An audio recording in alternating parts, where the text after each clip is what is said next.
Near mint condition, the home of collected editions. That cover's so awesome. Absolute format is the best way to own this store. Time to empty those wallets and fill those shelves.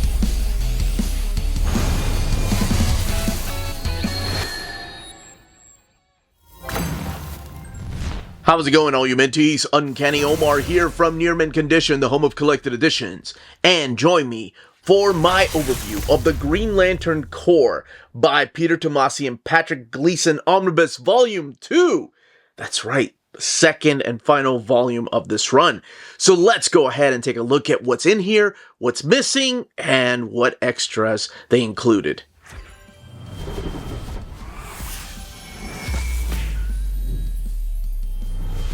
It is here, one of my most anticipated releases of the year, Green Lantern Corps Omnibus Volume 2. But more specifically, Green Lantern Corps by Peter Tomasi and Patrick Gleason. Sorry, Peter J. Tomasi, Omnibus Volume 2. But also top billing is Fernando Pasarin, Doug Mahnke, and Scott Hanna. The DC logo and this amazing image of that hand. Who does it belong to? Always wondered that, because in this era of Green Lantern Corps, it feels like it's more of a Guy Gardner story. But regardless, you have Peter J. Tomasi, Patrick Gleason, Omnibus 2, there's that hand, Pasarin, Mahnke, and Hanna, and the DC logo. Now, here it is, right next to Volume 1, how it's going to look on your shelf. I can't believe we have these now. These, I remember when I do my most wanted Marvel Omnis and the most wanted DC Omnis, I always had this on the list, and now they are finally here. And all and done. Complete? Well, if it's books by Peter Tomasi and Patrick Gleason, absolutely complete. There are some things that are missing, and I'll actually tell you what you'll need in case you're wanting the whole shebang, if you will. But here they are side by side. It's a thing of beauty, I swear. So, as a matter of fact, I'll just go ahead and say, if you're wanting the complete Green Lantern Corps post Blackest Night, where the book becomes the Emerald Warriors, and Peter Tomasi goes on to do that, you have the Tony Bedard stories that are Revolt of the Alpha Lanterns here. You'll need that trade or hardcover, and then you have the Weaponeer, or the Weaponeer. That one here is available again in hardcover and in trade paperback. If you want to go back to my reading order of Green Lantern, you'll see that these two fit right after the events of Blackest Night. So that's what's missing from this book. There's a couple of other things, and I'll explain as I go through the overview. But first, let's look at the flaps right here. It's just bios on Peter J. Tomasi, Patrick Gleason, Fernando Pasarin, Doug Mahnke, Scott Hanna, Gabe Altabe, and then Randy Mayer. And then you have this, I think this was connecting covers. There were variant covers by Patrick Gleason. They actually used one for the back here on the dust jacket. Oh, I forgot to mention the ISBN down there and a little bit about the Green Lantern Corps up there and what's collected. But over here are the textless versions, and these were connecting covers, if I'm not mistaken, variant covers, and still the Green Lantern spine right there. So we are going to crack this book open and talk about the stories found in here and give you an idea of what the artwork looks like. And of course, if in case it's missing anything else for the whole complete experience of Green Lantern and Green Lantern Corps. Okay, let's go ahead and crack this omnibus open. You have your black end sheets here, Green Lantern Corps by Peter J. Tomasi and Patrick Gleason, Omnibus Volume 2. And not only do you get all the people that were in the top billing of the dust jacket and the spine, but also all these other creators here like Phil Jimenez and Aaron Cooter, Dan Jurgens, Geraldo Borges, Ethan Van Sciver, Chris Batista, Bernard Chang, Mick Gray, and Mark Irwin, Jay Listine, Joe Prado, and Sandra Hope.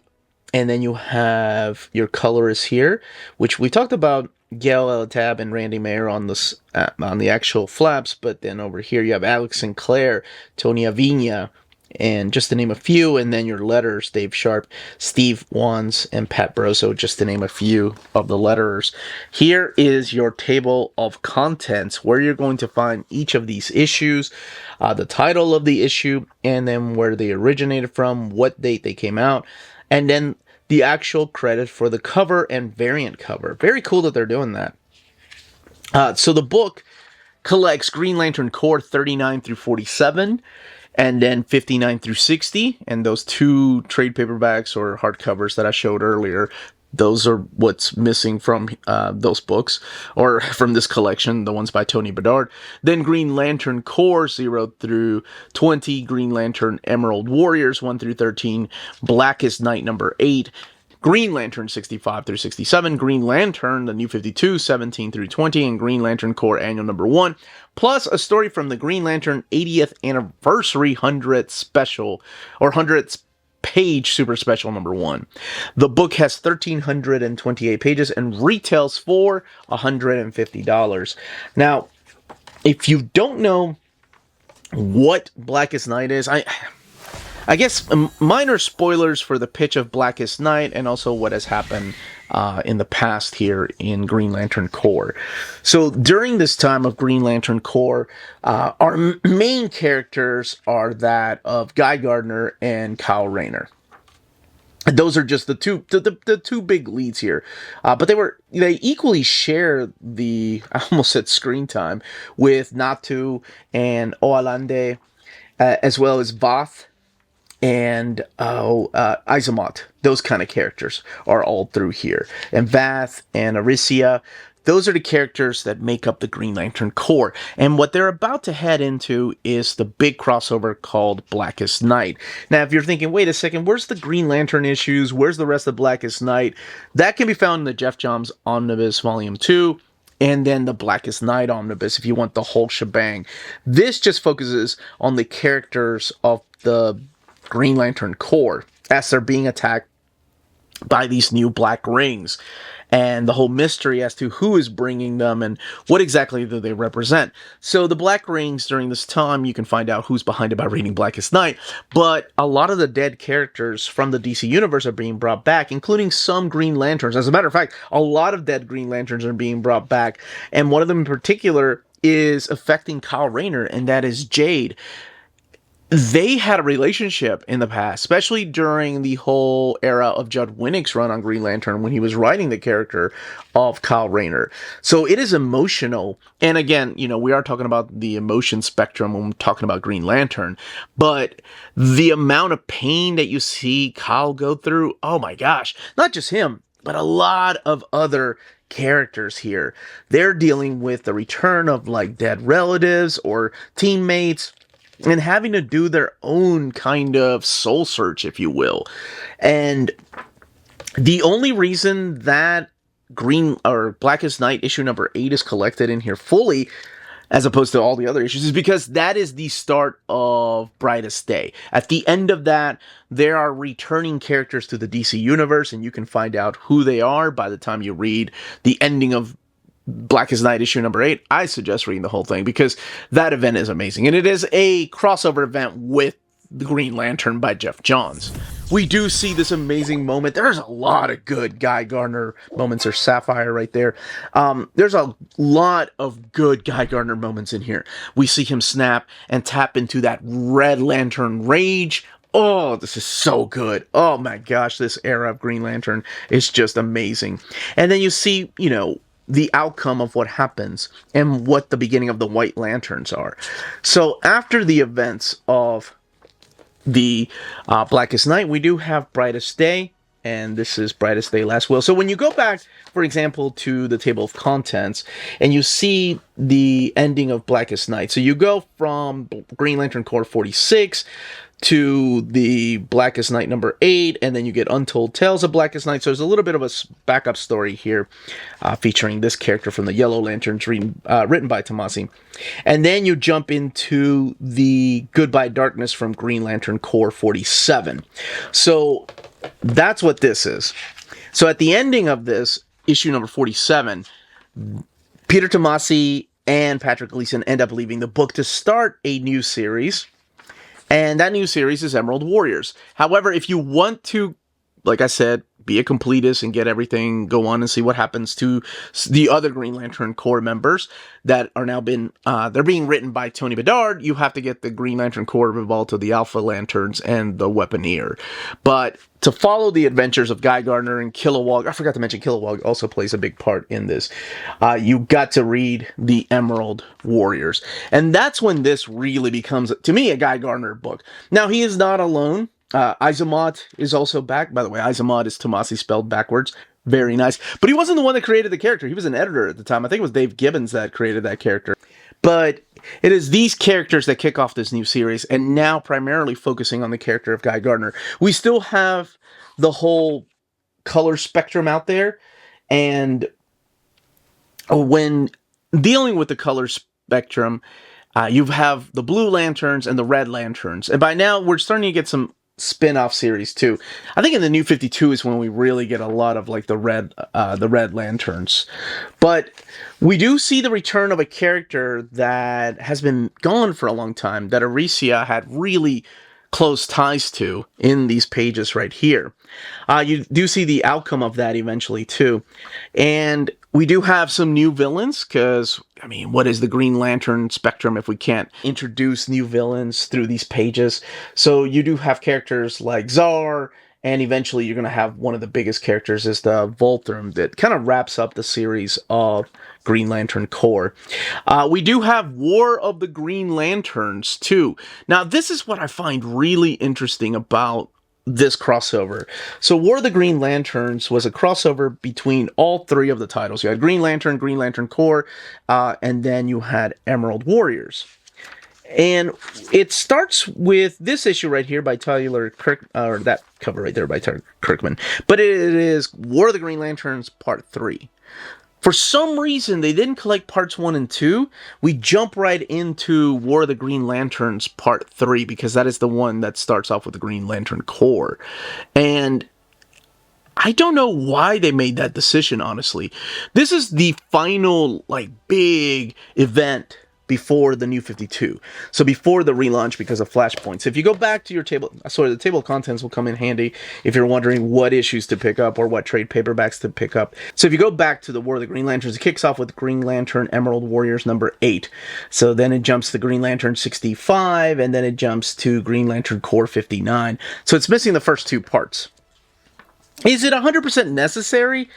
Not really, but you got the rest of the crossover here. Why not include the two parts? I guess because they also didn't include the aftermath stories, like the one-shots. But the idea behind the Green Lantern, or War of the Green Lantern storyline, is that you have this old enemy of the Guardians called Krona. And what he's done is he's captured all the emotional avatar and uses them to end up corrupting the Guardians and the entire Green Lantern Corps. So when you have the new Guardians that are captured and you have the original Guardians and the Green Lantern Corps, the remaining members, so Hal Jordan, John Stewart, Guy Gardner, Kyle Rayner, these guys right here, have to tap into other emotional spectrum colors to defeat this character known as Krona. And that actually wraps up the era of Green Lantern Corps, or I guess the pre-New 52 era of Green Lantern. And towards the end of the War of the Green Lanterns, the conclusion, there is a big, big cliffhanger that makes you think, wait a second, what the hell does that mean? Batman makes an appearance through here.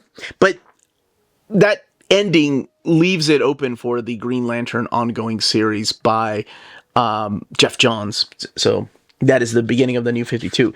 And speaking of New 52, here we are with this era right here. Oh my gosh, the 100 Super Special melts my heart. It is just a story of the Green Lanterns coming together for Kilowog. And it melts my heart. I don't think I ever read it up until I saw it in this omnibus. It's from the 100 Super Special. But now we get the Green Lantern Corps. So Peter Tomasi is back to writing Green Lantern Corps. Patrick Gleason doing some of the covers. And he does come back to doing some of the internal artwork, but Fernando Pasarin doing the main internal artwork. And now, when when Flashpoint happened, we had some characters that were rebooted. We had some series that were rebooted. Green Lantern was a series that wasn't really that it wasn't a series that was that rebooted, if you will. Like, it didn't really get affected that much. And this is when we're going to see the focus on a lot of new characters. Vandor, you have the character of Sheriff Martin, and of course Jon Stewart playing a big part in Brick. And then eventually, because they're going to need some help, you'll get characters like Bronchuk, I think is his name, Alu, and Flint, and oh gosh, what is the other guy's name? Lee. Now, this series kicks off as a mystery. We have, at the very beginning of the New 52, in a far-off space sector 3599, we have 2 Green Lanterns that are murdered. And then we get like this huge planet that is killed off, and the water from the planet has been siphoned. So it's all this mystery as to who done it and what's going on exactly. And it's up to Guy Gardner and Jon Stewart to go and investigate. And this really taps heavily into the past of Guy Gardner and Jon Stewart and how they come from different parts of not just Earth, but different walks of life, if you will. And it really does a character study on, I want to say, both of them, but also other lanterns that play a big part through here.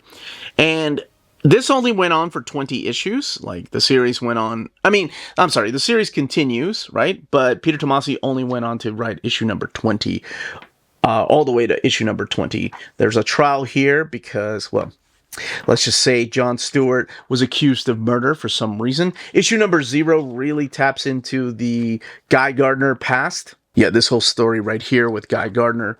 But the final story arc that we see collected in here is another one of those crossovers. And it comes from the rise of the First Lantern. That's where it starts off. And then you get the storyline that is called the Wrath of the First Lantern. So you go from Rise of the First Lantern to the Wrath of the First Lantern. And again, it's this idea that the Guardians have had somebody else, like where they have sucked the energy out of. Remember when I said there was a character or a villain named Volthoom that will play a big part in this storyline? Yes, that's where this comes in. And it's this idea that they've used him as a battery and he's escaped now and he's become some kind of, universal god, if you will, but against the Green Lantern Corps or the Color Spectrum Corps. Is he really? There's a lot of badass moments in here, and I don't want to give away what ends up happening, but damn, it's got some good moments. Oh, and I meant to say that Wrath of the First Lantern is one like the War of the Green Lanterns, and that is that it only collects part of the story. It just collects the Green Lantern Corps outside of the first part 1 here, because it goes and jumps from part 1 of Wrath of the First Lantern. This is part 2 right here, and then it only collects the Green Lantern Corps. So you go from part 2 to part 6, so it doesn't have the Green Lantern, and then I think the other part was in the Red Lanterns storyline, or the ongoing comic at the time, because this is during the New 52 era. To me, the series of Green Lantern Corps, or whatever Peter Tomasi was writing, like Emerald Warriors, it was just as good, if not at times better, than Jeff Johns' Green Lantern. Then the final story is collected in here, and this is Coda, and it is a beautiful send-off to the series that Peter Tomasi was working on with Patrick Gleason. And you get the extras in the back. So we have the cover gallery to go through. Some beautiful covers back here. This is the, variant covers for issues 55 and 56 of Green Lantern Corps. These are the connecting covers to Emerald Warriors and the Making of Green Lantern Corps. So character designs here. So original art and the cover process, or the progress of the cover. And then you have the thumbnail sketches, the penciled artwork through here. And the Making of Green Lantern Corps is the original script of Green Lantern Corps number 20. The final issue that Peter Tomasi wrote. And then again, the bio on the creators. By the way, the table of contents, What I was going to say, this happens in Marvel Comics too, in Marvel Omnis collections I've seen, and in DC collections. They give you a page number, but the page numbers aren't really there until you get to like big chapter breaks, and sometimes they're a little bit hard to see, and could be my old eyes, but there's really no page numbers at the bottom of like whenever there's frames where there's a good spot, I thought, for a page number. It's mostly done in like chapter breaks or places like this. Now, the binding. 1,328 pages. It is sewn binding, and there's that big eye. So it lays over rather well. Paper stock is actually it's a little bit thicker. Well, yeah, it is. It feels like here. Let's look at the way it lays over. It's a pretty big book, but very minimal gutter loss, honestly. What I was going to say about the paper stock, it's not as thick as the original Volume 1, but it does have. It feels thicker than the latest Omnis I've seen from DC Comics. It doesn't feel like that satin paper, but it feels like a thinner, almost glossy paper stock again. There's very minimal bleed through, but luckily a lot of the things in here do take place in space where, you know, it's all dark. So the minimal bleed through is actually happening through white pages or actual, yeah, just very minimal, or actual light color pages. But that is it. It's a wonderful addition to your Green Lantern library. That, as they say, is that. If you're interested in purchasing this omnibus, don't forget to check out our sponsors. If you're in Europe and you're interested in buying these books, definitely check out Walt's Comic Shop in Berlin, Germany. They have the cheapest pre-order prices, flat shipping rate of €12 for all EU countries, emails answered within 24 hours, waltscomicshop.com, and you can use the code nearmintcondition at checkout and get free shipping for all EU countries with your first order over €40. That's Walt's Comic Shop, your reliable source for omnis and premium collected editions in Europe. Ding! CheapGraphicNovels.com, your online home for graphic novels and collected editions up to 50% off cover price. They have excellent shipping and prompt and helpful service. Check out their bargain deals for up to 90% off cover price. And don't forget that CGN also takes pre-orders. That way you don't miss out on the hottest releases. And they are currently running a special promotion for you Minties. If you're a first-time customer, after receiving your order confirmation email, reply back to that email and let them know Near Mint Condition sent you their way. They will then apply a free shipping promotional credit to your next order in the US. Cheap Graphic Novels, your source for the hottest books with the kind of deep discount, quality shipping, and customer service that will keep you coming back for more. And that was the content, the page count, and build of this omnibus. Let me know in the comments down below if you plan on picking this up, if you have it in trade and hardcover, or if the Green Lantern by Jeff Johns was enough. I wouldn't say that. But anyway, if you have any questions, leave those questions down below. Don't forget to smash that like button, subscribe, and ring that bell for notifications. Everybody, stay healthy and safe out there. Much love.